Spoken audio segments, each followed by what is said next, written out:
Welcome to Sameera kitchen recipe. మీరు అందరు బాగాలని మనస్ఫూర్తిగా కోరుకున్న ఈరోజు గోరు చుక్కరకాయ కూర చేయబోతున్నానండి. మటన్ వేసి చాలా బాగుంటుంది. ఇక్కడ నేను మటన్ తీసుకున్నానండి. 2 పచ్చిమిరకాయలు, 1 ఆనియన్ కట్ చేసుకున్నాను. ఇక్కడ గోరు చుక్కరకాయ బాగా తెంచుకొని పెట్టుకున్నాను. 2 ఆలు తీసుకున్నాను. చిన్న మేతి తీసుకోవాలా. మన మటను ఈ ఆనియన్ అనేది శుభ్రంగా కడకాలండి. ఇప్పుడు ఆనియన్, మటన్ అవన్నీ వేసుకున్నా. 2 పచ్చిమిరకాయలు, తగినంత రెడ్ చిల్లీ వేసుకున్నాను. కొద్దిగా పసుపు వేసుకోవాలా, కొద్దిగా అల్లం పేస్ట్ వేసుకోవాలండి, తగినంత ఆయిల్ వేసుకోవాలా. మనము కొద్దిగా ఒక చిన్న గ్లాస్తో వాటర్ వేసుకోవాలండి. ఇప్పుడు మనం మూత పెట్టి కొంచెం మనకు కుక్ చేసుకోవాలండి. 3 విజిల్ రావాలా. ఇప్పుడు గ్యాస్ ఆన్ చేసుకుని కుక్కర్ పెట్టుకుంటానండి. మనకు తొందరగా ఉడికిపోతుంది ఆనియన్ అనేది. మటన్ కూడా చాలా ఉడికిపోతుందండి. నేను ఇప్పుడు తీసుకుంటున్నాను. ఒకసారి మనం కలిపి చూసుకోవాలండి. మన మటన్ ఉడికిందో లేదో ఒకసారి చూసుకున్నాక మన గోరి చికెన్ మటన్ ఉడికిందో ఒకసారి చూసుకోవాలండి. ఒకసారి కలుపుకోవాలి బాగా. ఒక చట్నీ మాదిరి పోవాలా ఈ ఆనియన్ మటన్ అన్నది.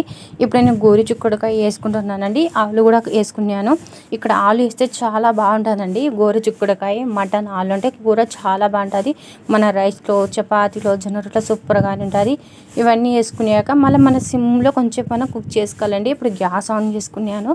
మళ్ళీ కొంచెం లైట్గా మనం కుక్ చేసుకోవాలండి. ఇవన్నీ మగ్గిపోవాలి మనకు. చూడండి, ఇవన్నీ మగ్గిపోయినాయి.